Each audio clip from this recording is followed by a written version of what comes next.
Jai, Hare Krishna, welcome to the Bhagavad-gita lecture. We are going to lecture on, let me see, I will share the screen. No, not yet. So 8:23 today, Bhagavad-gita, chapter 8 and verse number 23. So let me just find it. Okay, Om Namo Bhagavate Vasudevaya. Om Namo Bhagavate Vasudevaya. Om Namo Bhagavate Vasudevaya. Okay, now I can share. There you go. So Lord Krishna is talking to Arjuna. Yatra kale tvanavrittim avrittim chaiva yoginaha prayatayanti tankalang vakshayami bharatarshaba. Translation and purport by His Divine Grace A.C. Bhaktivedanta Swami Prabhupada, founder Acharya of ISKCON. Lord Krishna says, O best of the Bharatas, I shall now explain to you the different times at which passing away from this world the yogi does or does not come back. Purport by Srila Prabhupada. The unalloyed devotees of the Supreme Lord, who are totally surrendered souls, do not care when they leave their bodies or by what method. They leave everything in Krishna's hands and so easily and happily return to Godhead. But those who are not unalloyed devotees and who depend instead on such methods as spiritual realization as karma yoga, jnana yoga, and hatha yoga must leave the body at a suitable time in order to be sure of whether or not they will return to the world of birth and death. If the yogi is perfect, he can select the time and situation for leaving this material world. But if he's not so expert, his success depends on his accidentally passing away at a certain suitable time. The suitable times at which one passes away and does not come back are explained by the Lord in the next verses. According to Acharya Baladeva Vidyabhushana, the Sanskrit word Kala used herein refers to the presiding deity of time. Om Agyanatimirandasya Gyananjana Salakaya Chakshurunmilitam Yena Tasmai Sri Gurave Namaha Jaya Shri Krishna Chaitanya Prabhu Nityananda Sri Advaita Gadadhar Shivasadi Gaura Bhaktavrinda Hare Krishna Krishna Krishna Hare Hare Hare Rama Rama Rama Hare Hare. Okay, so I was also thinking that I will read a little bit from the study guide. So I think I can maybe share that one instead. Let me see here. Okay. So in the study guide, it takes the Bhagavad Gita in certain, how do you say, cluster of verses, because they have the same theme. So verse 23 to 28 are about devotional service is the topmost yoga. Let me just see here. Yeah. So verses 23 to 26, the Lord describes strict rules for leaving the body pertaining to the jnana yogis. I can't see what it says here. I don't have the proper font. Karma yogis, it must be Ashtanga yogis. So jnana yogis, Ashtanga yogis, and karma yogis. Verse 24 refers to the jnana yogis, those who know the Supreme Brahman, attain that Supreme by passing away from the world during the influence of the fiery god in the light at an auspicious moment of the day, during the fortnight of the waxing moon, or during the 6 months when the sun travels in the north. So that is actually verse 24. And the yogis attain Brahman by the assistance of the 12 devatas who control different cosmic phenomena: light, day, waxing, fortnight, 6 months leading to the summer solstice, year, air, sun, moon, etc. As Srila Prabhupada explained in his purport, when fire, light, day, and the fortnight of the moon are mentioned, it is to be understood that over all of them there are various presiding deities who make arrangements for the passage of the soul. At the time of death, the mind carries one on the path to a new life. If one leaves the body at the time designated above, either accidentally or by arrangement, it is possible for him to attain the impersonal Brahmajyoti. And then verse 25 describes the destination of the karma kandis, the fruitive workers. Those who pass away from this world during the smoke, the night, the fortnight of the waning moon, or in the 6th month when the sun passes to the south, reach the moon planet, but again come back, as the Lord explains in Bhagavad-gita 9:21. Those who seek sense enjoyment by adhering to the principles of the three Vedas achieve only repeated birth and death. And then verse 26 summarizes the two paths of passing from this world according to Vedic scriptures, one in light and the other in darkness. When one passes in light, he does not come back.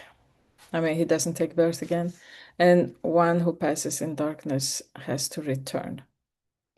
Verses 27 to 28 refers to the path taken by the devotees. Knowing about these two paths, the devotees are never bewildered.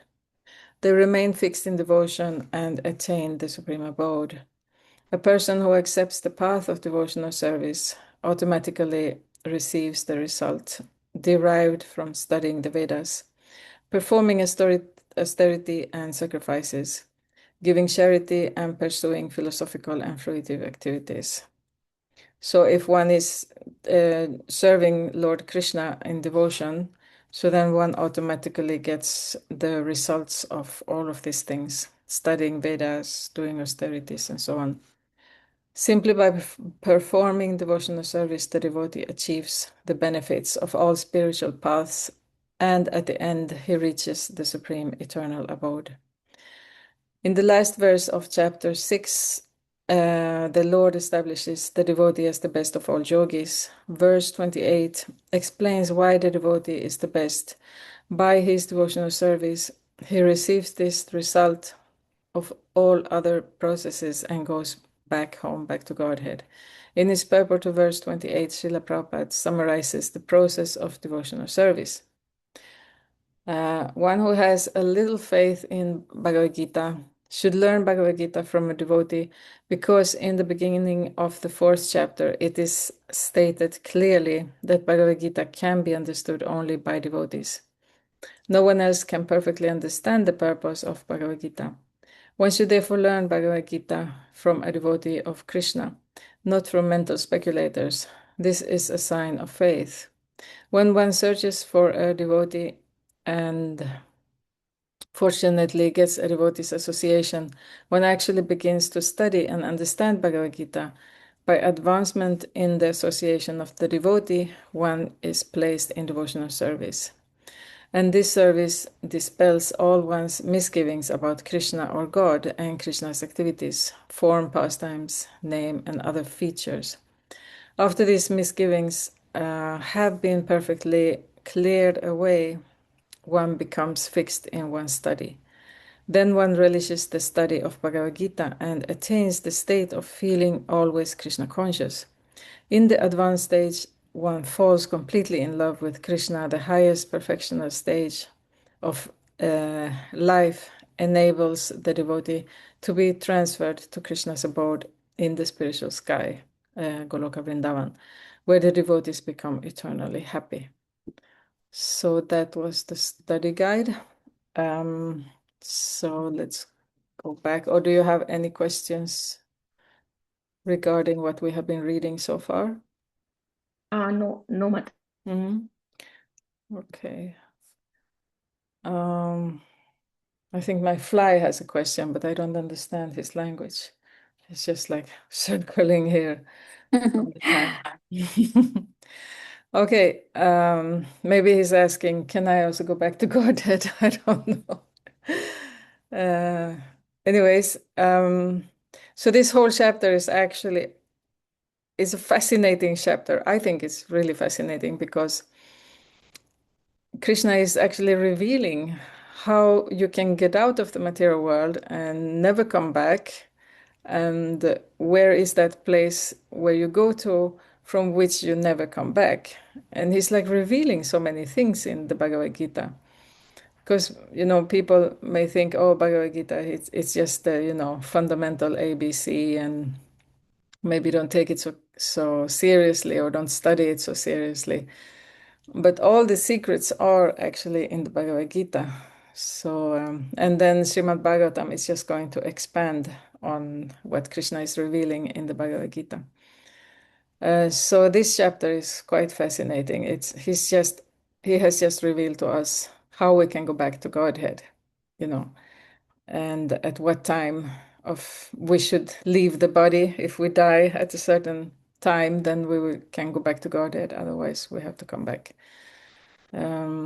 So I think it's very fascinating. So let's see here. So Krishna here in this verse 23, he's telling Arjuna that he's going to tell him which times are suitable for passing away so that one can never come back, and then which times are not so suitable. And then Prabhupada is explaining something very important, that those who are pure devotees, he says unalloyed devotees. So unalloyed devotee means someone whose devotion is pure. There is no mixture with, how do you say, some selfish interest. So when we have become so pure at heart that we don't have any selfish interest remaining in the heart, which basically would be, Krishna prema or something. So then it doesn't matter when you leave your body, you still go back to Godhead. Yeah, so Rupa Goswami, he's explaining. Rupa Goswami was Lord Chaitanya's personal disciple and was personally learning from him. And Lord Chaitanya also told him, you have to research the Vedas and find quotes which are supporting that this bhakti yoga. And he was researching a lot together with his brother Sanatan Goswami. So both of them were intimate associates of Lord Chaitanya when Lord Chaitanya Mahaprabhu appeared in this world in the was it 16th or 4th? I always mix. It was 1500. So which century is that? I think it's 16th century. That's how they say it in English. So Lord Chaitanya is the Yuga avatar. So he's Svayam Bhagavan, Sri Krishna, who takes the form of, together with Radharani, they unite in one person and takes the form of the devotee, because it's said that people heard the Bhagavad Gita, they got the Bhagavad Gita, 5,000 years ago, and Krishna was talking it to Arjuna, but people didn't know how to surrender. So the conclusion of the whole Bhagavad Gita is one should surrender to Krishna, but okay, how do you do it? So then Krishna decided, I will come as, in the form of my own devotee, and I will show how to surrender. And that's why in ISKCON we also have as our scripture not only the Srimad Bhagavatam but also the Chaitanya Charitamrita, because in the Chaitanya Charitamrita it's all about the relationships between the devotees and how to surrender to the Lord. So that's very important part of the Bhakti Yoga, how to relate to devotees, how to serve the Lord, and so on. So anyway, so Rupa Goswami, he was actually, him and his brother, they were Brahmins, proper Brahmins, during the time of some Muslim ruler in Bengal at that time, and but the ruler, he understood we have very, very intelligent people here, so then he wanted them as his ministers, and then he uh, he told them that if you don't surrender to me and don't if you don't start to work for me, I'm going to kill, all the brahmanas here. So then they had to work for this Muslim ruler for some years, and they earned a lot of money. He was very generous. They got a lot of money, and but then they heard about Lord Chaitanya Mahaprabhu, and then they wanted to surrender to him, but they didn't know how to run away from this Muslim ruler. But eventually, by Krishna's grace, they did. So then they surrendered to Lord Chaitanya Mahaprabhu, and he told them go to Vrindavan and study the scriptures and so on. So Rupa Goswami, he wrote one book which is called Bhakti Rasamrita Sindhu, the transcendental ocean of bhakti or something, relishable ocean of bhakti. So there he is saying what he's describing, what is unalloyed devotion. So unalloyed devotion means that your Krishna consciousness or your bhakti is not mixed with karma, it's not mixed with jnana, and it's not mixed with yoga, Ashtanga yoga. So when it's not mixed with those interests anymore, you're not interested in, wealth, you're not interested in going to heavenly planets or heavenly pleasure. You're not interested in moksha, impersonal liberation, and you're not interested in this yoga siddhis. So to get those, you could say, yogic perfections, like some mystical powers. So the only thing you're interested in is to serve Krishna because you love him. That's all. It's like a mother who likes to serve her child. And there is no selfish interest there. It's only, yeah, because it's my child. It's because I love my child. That's all. So in the same way, we have to come to such purity towards Krishna. And actually, the Hare Krishna mantra is free from any interest of karma, jnana, and yoga siddhis. Because it's a prayer to Radharani, my dear Srimati Radharani, my dear Krishna. It's also a prayer to Krishna. Please engage me in your service. So what does that means actually? That please engage me in your service, which means free me from my service to Maya, to the illusion. So the service to the illusion is, all the ideas which comes to the mind, let's enjoy in this way. All the ideas which comes from the senses, let's enjoy in this way. All the types of mental speculations which comes from the intelligence or from the false ego.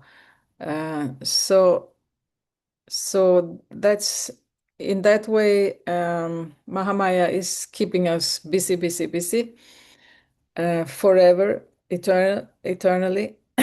That we are like all the time, acting on the impulses from the material nature, how we can try to enjoy the material nature. But once we start chanting Hare Krishna, we're actually asking for service to Radha and Krishna.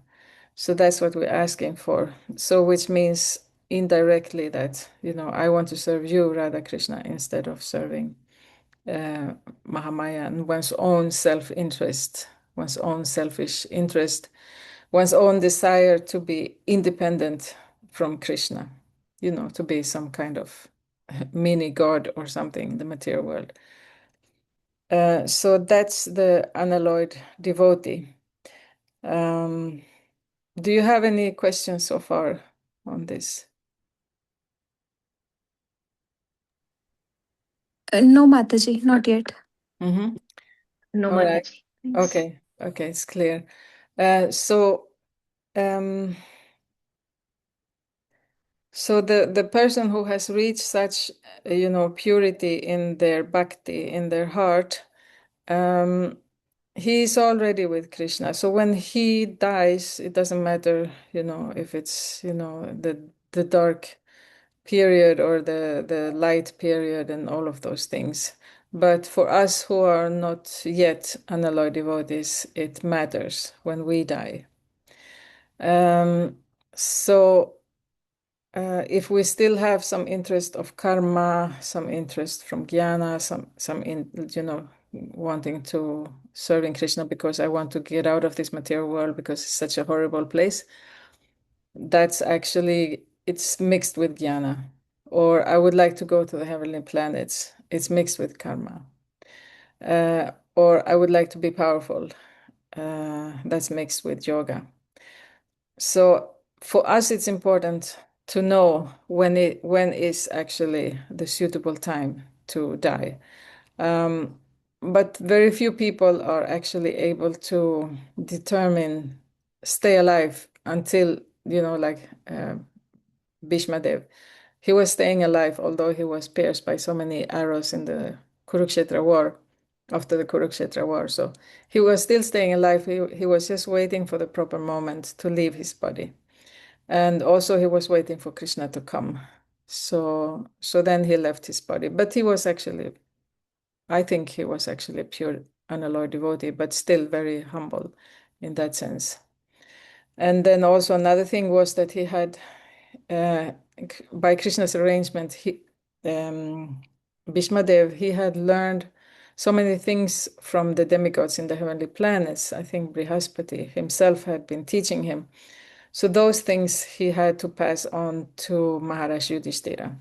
So by Krishna's arrangement, Maharaj Yudhishthira, he felt in his heart, he was feeling so bad after the war of the Kurukshetra war, that, oh, I have done such a bad thing, the war is so bad. And he just couldn't get over it. So that was Krishna's arrangement, so that he would go to Bhishma and ask him, how am I going to rule? How am I going to rule the human society? Because now he was the emperor of the whole world, of the whole planet. So then he got that information which he needed, and it's written in the Srimad Bhagavatam about all these things. So that's how, so the perfect yogis, Prabhupada is saying here, he can select the times and situation for leaving the material world. But, other people like myself, we're not so expert in these things. So I just hope that, when I die, that then accidentally, like Prabhupada is saying here, the success depends on his or her accidentally passing away at a certain suitable time. The suitable times at which one passes away and does not come back are explained by the Lord in the next verse. According to the Acharya Baladeva Vidyabhushana, the Sanskrit word kala used herein refers to the presiding deity of time. Okay, so let's see what Krishna says in the next verse. So I will share the screen. Oh, that was not right. There. Share. Yeah. So he says, Agnir Yotir Aha Shuklam Sanmasa Uttarayanam Tatra Prayata Gachanti Brahma Vido Janaha. Translation: those who know the Supreme Brahman attain the Supreme by passing away from the world during the influence of the fiery god in the light, at an auspicious moment of the day during the fortnight of the waxing moon, or during the 6th month when the sun travels in the north. So, like now in the summertime, the sun is traveling in the north. Mataji, which months are those 6 months? Yeah, that's, I think it actually, I'm not sure when it starts. Okay. I think it must start in the springtime, isn't it? Because you have, yeah, I will ask. I will ask someone who is expert at these things. So let's say waxing, if you don't know, because I'm not so expert in English, so it means the not that one. Let's see here. Approach for okay. Okay, during the time when the moon is growing, that's the it's called Shukla. Are you acquainted with the muhurtas, the panchang? Because if No, you're, Mataji. yeah. But I just checked. It says January to July. Like I checked AI. Okay, yeah. Okay, thank you. Yeah, I was going to guess that because we have a certain period around December when then the sun is starting to how do you say? Yeah, I mean I think The in Makara June. Sankranti starts maybe. Makara Yes, Sankranti. maybe The new those. year starts. Yeah, Yeah, from January yeah. 14th. So there is like every culture has for thousands of years always done some kind of sun worship.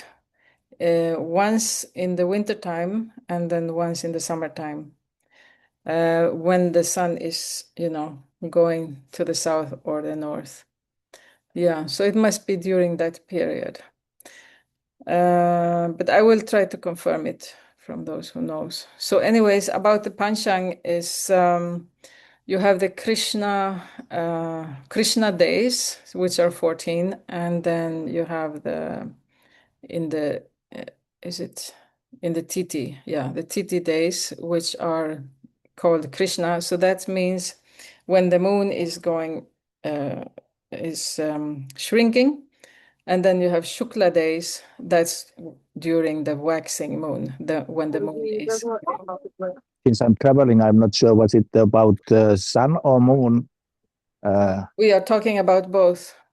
Sun is 21st of December and going then down Going to the 21st. north. Yeah, Yeah, and then the 21st of June. That's like yeah, and then it goes to the south. yeah. So Okay. the old Finnish tradition knew very much about this moon as well, but that goes in circles of months. So when it's certain things were done only when the moon was like cleaning or something, when moon was going down, and like, for example, cutting the forest for the material for the houses and like that, when there is not so much water, not when the expansion time, like so many. There's one book written based on the old Finnish tradition, which is actually Vedic knowledge. Like, Yeah, yeah. So that must be the moon, right? that's the moon, and the Yeah, sun is like I said. yeah. Thank you. Yeah, so let's say in the Panchang, you look at 5 different things. You have the day of the week, the weekday, and then you have like today is Sunday. Then you have the Titi, so it says either Shukla or Krishna. So now it's Shukla. Today is Shukla Tritya. So Tritya means 13, and then Shukla is like the waxing moon. We are going towards the growing moon, like the full moon. And then the nakshatra, so that's the third thing which you look at. Nakshatra, there are 27 stars, and today is Hasta nakshatra. And then you have the yoga. So now is Siddha Yoga. And then you have Karana. So now is, let's see here, what time it is. Yeah, Vishti, Karana. So there you can see, and then you can also, you have to avoid this because all the planets are not in the 7 days of the week.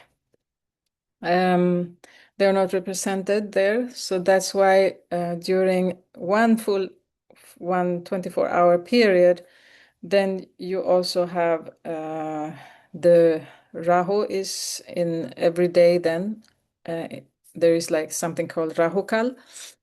And then you have the Abhijit every day except Wednesday. It's like the time of victory, that if you do something at that time, you will be victorious. And you have Yamagandam, which you should avoid. And Gulikal just means that it will, if you do something at that time, it will repeat itself. And then the Brahma Muhurta is very auspicious time, usually around 4 o'clock in the morning. So all of those times here are, important if you want to, let's say you want to write some work contract, or you want to get married, or you want to buy some vehicle or things like that. So then one can use these things, or let's say you do some Griha Pravesh. So it's more for the, it's just to go into the, just to catch the positive energy and let it, and go with that flow. And you try to avoid to catch the negative energy, because you don't want to go into that flow, because everything will just go upside down. Like I have a friend who actually married on the worst possible time, and I think they divorced after a few months. So one has to be very careful. And there was a lot of abuse in that marriage during that short period. So one has to be very careful about those things. So also when we pass away, when we leave the body, then it's the same thing. Since we are not pure devotees, at least I'm not, so then we should just be careful. Of course, it will be very difficult for me to just determine that, okay, let me see now in my little Astro app, when is the best time to leave the body? It's like I don't have the powers of Bhishma Dev, who could do that, but we can always pray and to Krishna and Guru that may it be during that period where Krishna is saying in the Bhagavad-gita, this is the good period, so then you don't come back. But imagine how many times we have been dying, like maybe millions of times, and then we always during 1 million time we have happened to die on the wrong time. So let it be the right time now, so we can go back to Godhead. Do you have any other questions regarding this?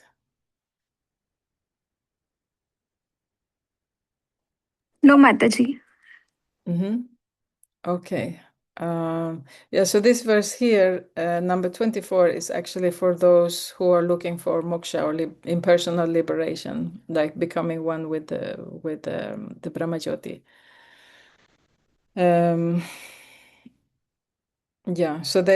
So then Krishna says, those who know the Supreme Brahman attain that Supreme by passing away from the world during the influence of the fiery God in the light, at an auspicious moment of the day, during the fortnight of the waxing moon, meaning towards the full moon, or during the 6 months when the sun travels in the north.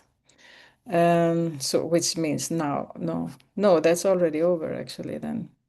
And then Prabhupada is saying when in his purport, when fire, light, day, and the fortnight of the moon are mentioned, it is to be understood that over all of them, there are various presiding deities who make arrangements for the passage of the soul. So it's It's actually not so much up to us. There are demigods who are just have that as their service to Lord Vishnu.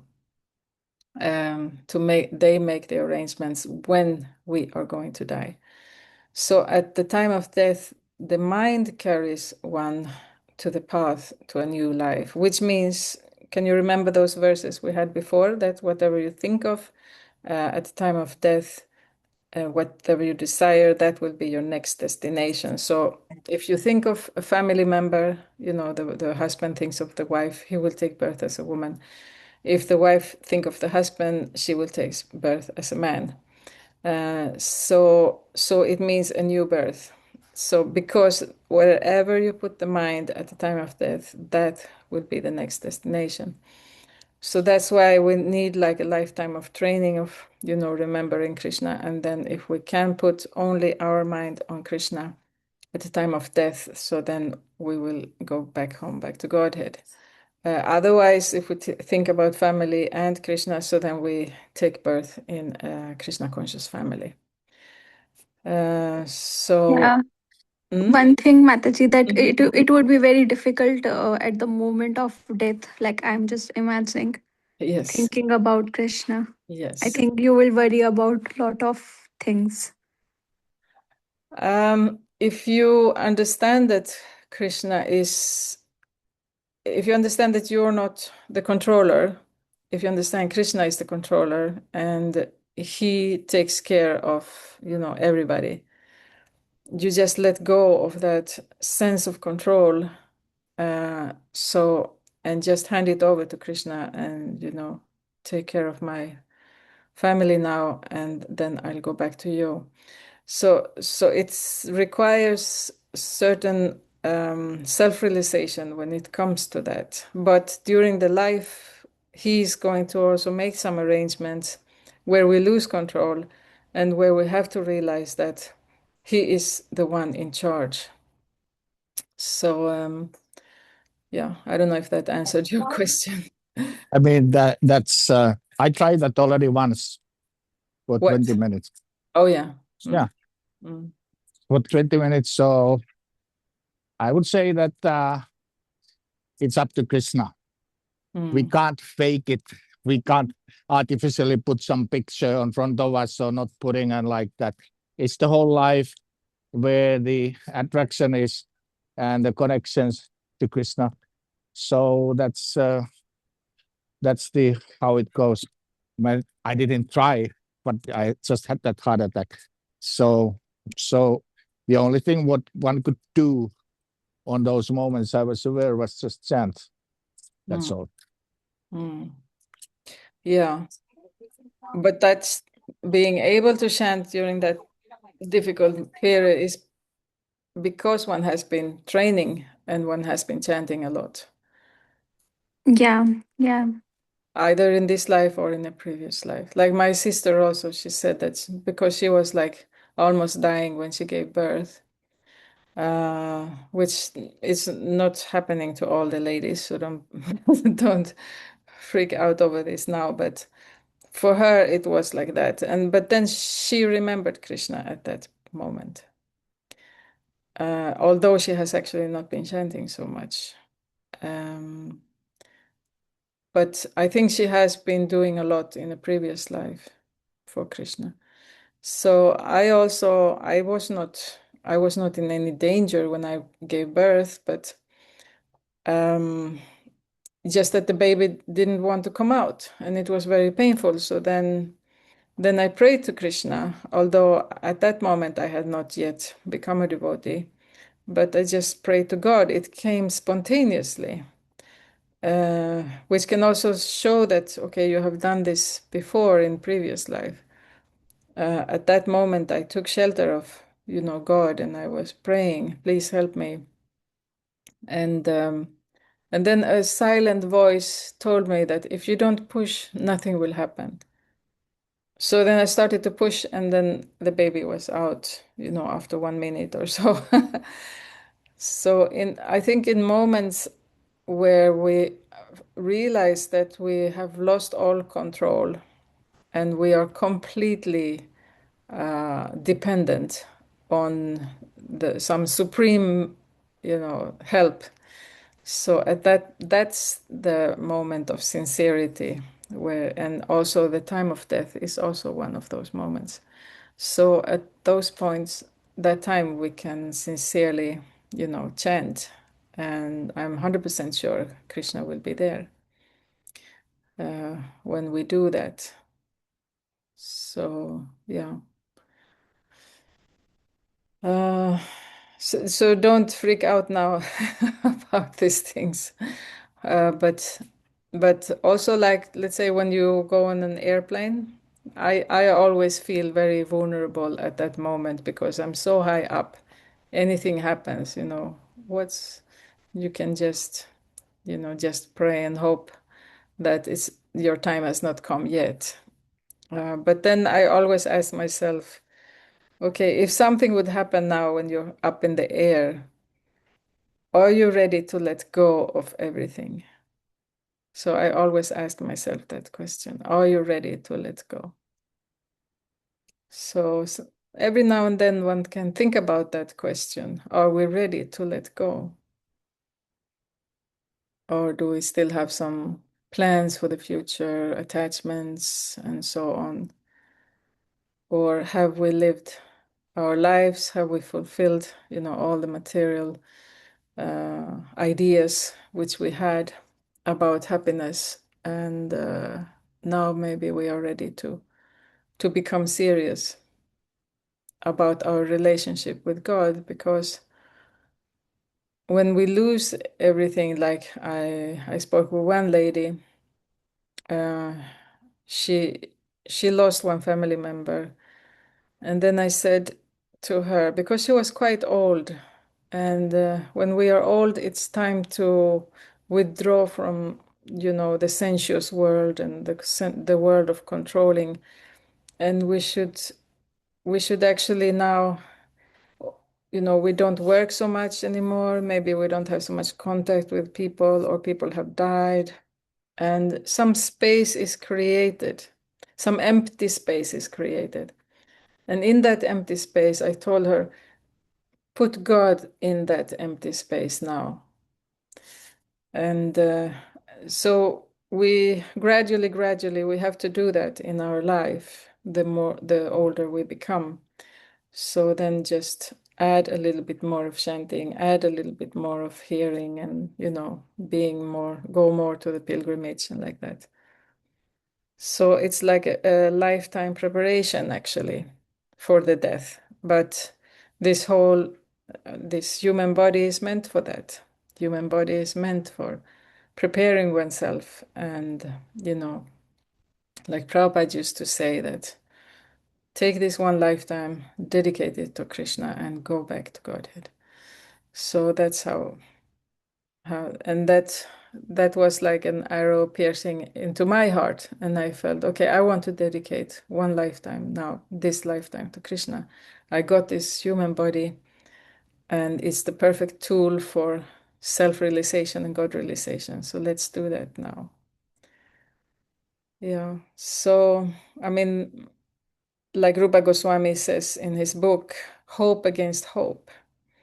Hope against hope that we will actually be able to remember Krishna only at the time of death, so that we can go back home, back to Godhead. But to look in the calendar that, okay, this day is good to die. And I mean, we can't do that because we don't have that ability. But hoping against hope that we will be able to finish this business in the material world and go back to Godhead, that we can do. And we do our best, and then it's up to Krishna. But when he sees that there is a sincere soul who actually wants to go back to Godhead amongst all the souls in the material world, there is, very, very few. So then for sure he will also help us. Yeah. Mhm. So Prabhupada, he finishes this verse here by saying, let me see here. Okay, so if one leaves the body at the time designated above, either accidentally or by arrangement, it is possible for him to attain the impersonal Brahmajyoti. So it means he doesn't go to Goloka. To go to Goloka, Vrindavan, you have to think of Krishna there, not just die at the perfect time. And then mystics who are advanced in yoga practice can arrange the time and place to leave the body. Others have no control. If by accident they leave at an auspicious moment, then they will not return to the cycle of birth and death, but otherwise there is every possibility that they will have to return. However, for the pure devotee in Krishna consciousness, there is no fear of returning, whether he leaves the body at an auspicious or inauspicious moment, by accident or by arrangement. So that's Krishna's special arrangement for the pure devotee. So that's the topic of today. And next Sunday, Krishna will speak about the mystic who passes away from this world during the smoke, the night, the fortnight of the waning moon, or the 6 month when the sun passes to the south, reaches the moon planet, but again comes back. Yeah, so they are like different destinations for depending on the time and the consciousness of the person. So these things are revealed by the Lord so that we can take benefit. Yeah. So I don't have anything more to say for today. I don't know if this topic was maybe a little too heavy, but I think. Yeah, it was very good, Mataji. Yeah, thank you. Yeah. Yeah, really, really good. Okay. I'm happy that you liked it. Yeah, in Europe, maybe a few hundreds years ago, they used to have a skeleton on their desktop because they wanted to be reminded that death is there, that death exists, that we have to be mindful of these things. But nowadays it's not so much common. But also people are not so pious anymore in this part of the world. Yeah. But one can also be motivated, you know, to in one's spiritual life because one knows that life is temporary here. So if one knows that, then one can be more serious about what do I do with my Actually, I observed when I went to Croatia trip, there in some Airbnb, I saw there was a skeleton face inside the Airbnb. I don't know, I felt a little bit weird. But when I listen to you now, that you were saying that it's a reminder for us. Yes. So it's like I was like, oh my God, okay, there is also something, Yeah. for the society. I'm just Yeah. thinking now. Yeah. And Krishna is death. He's actually death for the materialist. Yeah. And also, how was it? So these skeletons, they just put, uh, like they display because just for the reminders, Yeah. as you said. Yes, to Okay. remember. Okay. I mean, you have the Satanists who just love, all kinds of these things, but not so much because they are spiritually, wanting to remember that the not that they are philosophers. You have those people also. They are. It's just like a music style or something, hard rock. They like skeletons, but I don't think that they use those symbols to remember God so that they can come closer to God. But in ancient European times, so then they used it for that. But nowadays, I'm not sure. Yeah. I mean, Indian culture is far beyond because of the death is so visible there. It's not more than any other countries, but it's so visible. And I have met a number of Westerners who actually became impressed. They microphone. They said that they were very impressed when they saw this these funerals there in India, how peaceful people are, because they believe to the reincarnation. It's always sorrow thing.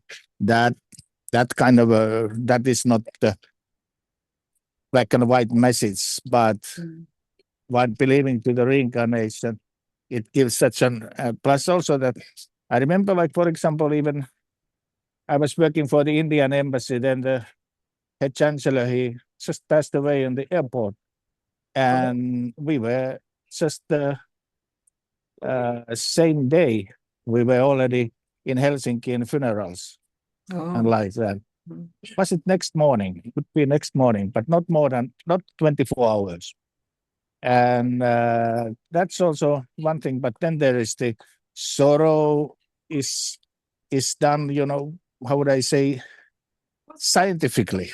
Certain days we don't go to the temple. Certain days we offer for the passing away, and like it's a system. Otherwise, then one tends to become desperate because one can't do anything. Then in the Western system, we can't do anything. And actually, even here, the burning of the bodies were the tradition in the early days. This is just a Lutheran misconception. This one. So they were, and now in Helsinki, it's back.